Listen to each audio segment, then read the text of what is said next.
Thank Where do you. you want us? Please, if you can go to this side, that would be great.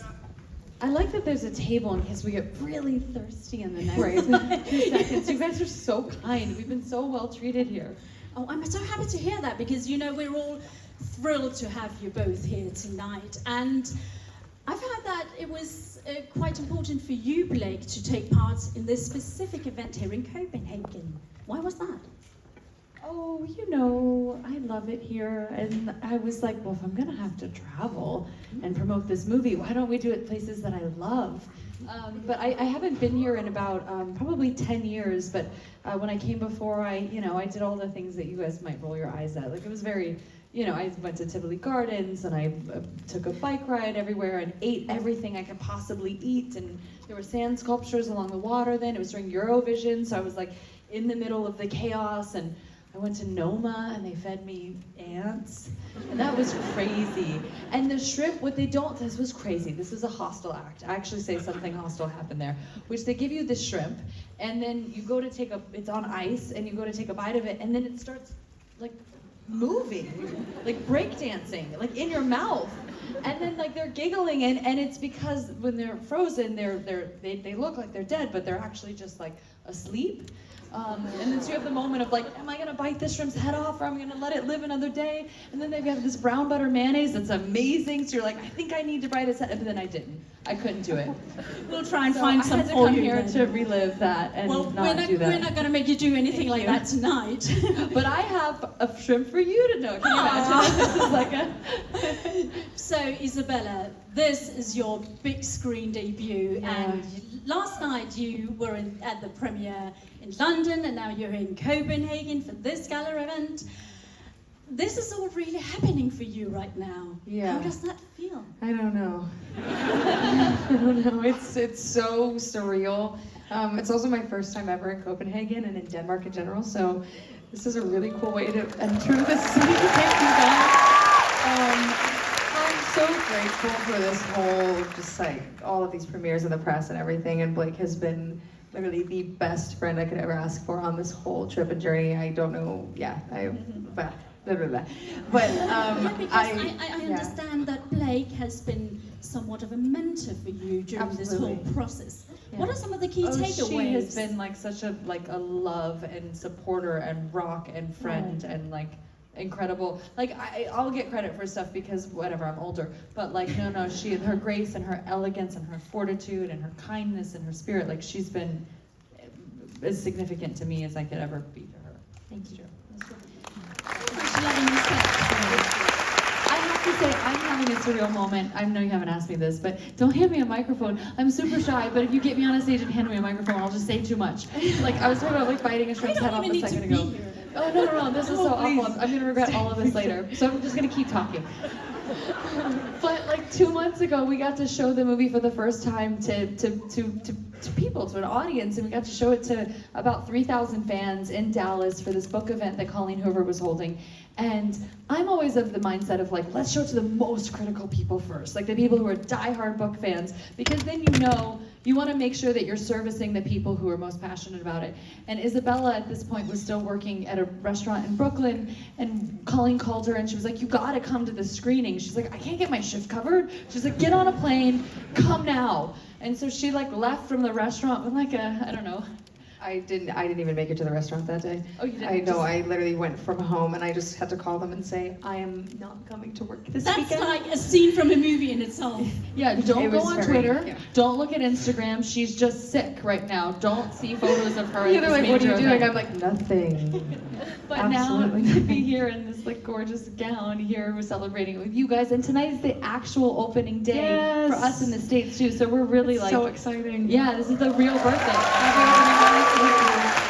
Now, just to emphasize just how special this evening is, the movie premieres worldwide today.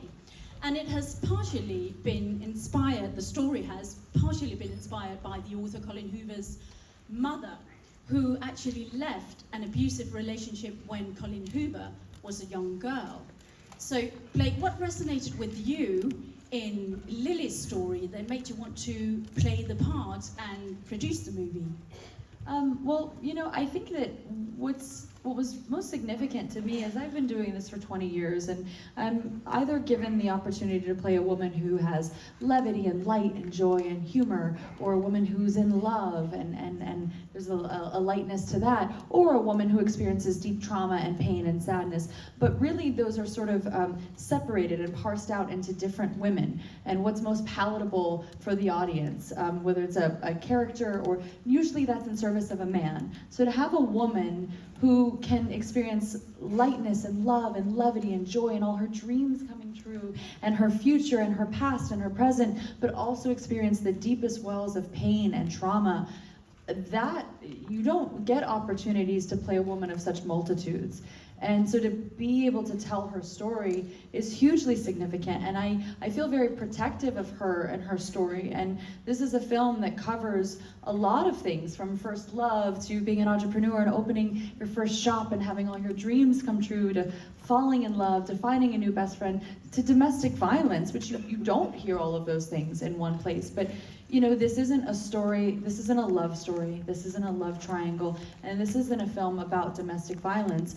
It's a film about a woman, because she's not defined by anything any man did to her, whether positive or negative. It's true.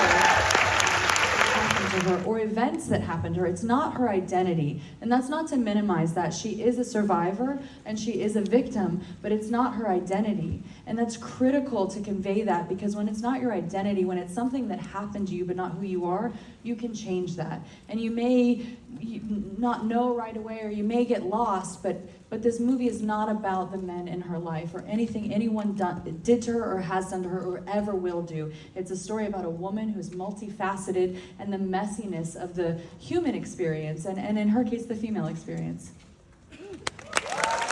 The audience here tonight will take home with them from seeing the movie.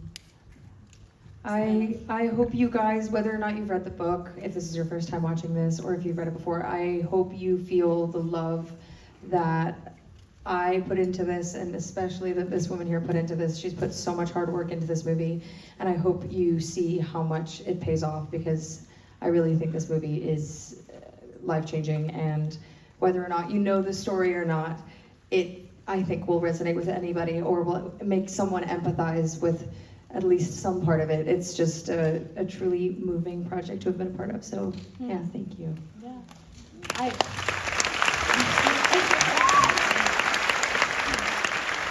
And I hope that, you know, I hope you feel, I hope that you laugh, and I hope that you cry, and I hope that you're afraid, and I hope that you're excited, and I hope that you're inspired, and I hope you feel the pangs of nostalgia. But to be able to feel in a theater full of people, whether it be loved ones or strangers, that connectiveness, to feel together, is so beautiful, and it's why cinema has had the magic that it has for so long. And it's especially important to us to be able to tell a story that like I said, has such a broad spectrum of emotion and of the female experience, and to ultimately walk away with this feeling joy and positivity and love, because so much joy and positivity and love is on the screen and wet into the screen, not just from us, but from all of the crew. You feel it when you see the press, when you see the work that's coming into this movie. You see that everybody who's touched it has felt so proud of it and so inspired to share it. So we hope that you feel that we've had like the time of our life on this press tour, and I think that's so important to say. This can cover heavy things, but joy still exists, and hope still exists, and to lead with love and empathy. That's like, you know, that's the goal, is to spread goodness. So we hope that you feel, even in the painful moments, that you feel what love and empathy is in this, because, you know, we felt it and we want to share it with you.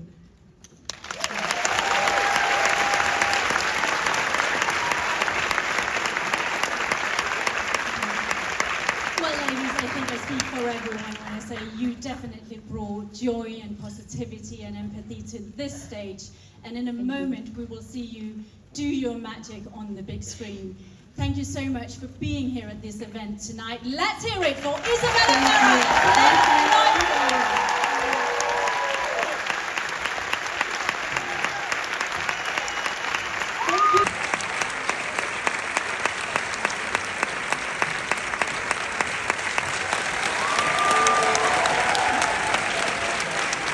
A big round of applause for Lively and Isabela Ferrer.